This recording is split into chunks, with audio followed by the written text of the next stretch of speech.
Well, this next case is a good reminder that you might want to just pay your bills online, not even use the mail anymore, after the victim had his check stolen from his work. Now, normally in years past, it's been no problem. This time, the crook spotted it. It can ruin your whole life. Joe Larson is a manager at Roxbury Lanes Bowling in the White Center area of King County and a recent victim of theft. When it's time to pay our mortgage, we come in and we just drop our mortgage check right here in the mail with the outgoing mail for the bowling center. Now, Joe pays his mortgage online after King County Sheriff's detectives say this man in the gray and black coat walked in at 10:39 a.m. and stole his check. He stands at the front counter for a while. He's kind of looking around, checking the area. And then after a short time later, he actually ends up grabbing the check.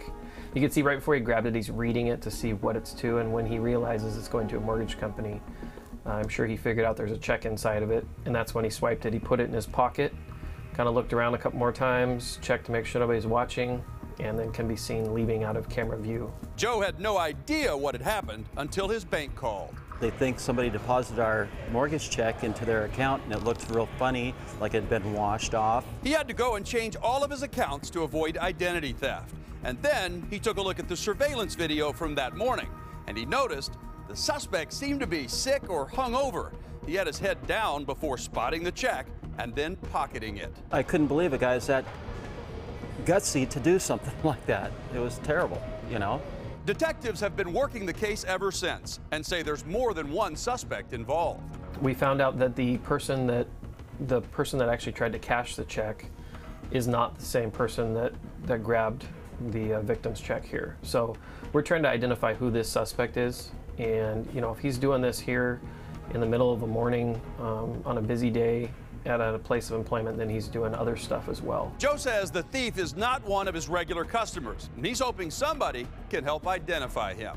Whatever we can do to get him off the streets and get him caught, that would be great. I would love that, and I would really enjoy seeing that happen. That's why I'm doing this, because I don't want to see him doing it to anybody else at all. So detectives have been working the case since February, but haven't been able to identify him. So they're finally turning to you for help, and we're hoping you can nail this thief. If you know his name, submit the information to Crime Stoppers of Puget Sound by using the P3 Tips app, or you can call the hotline. There is a cash reward of up to $1,000.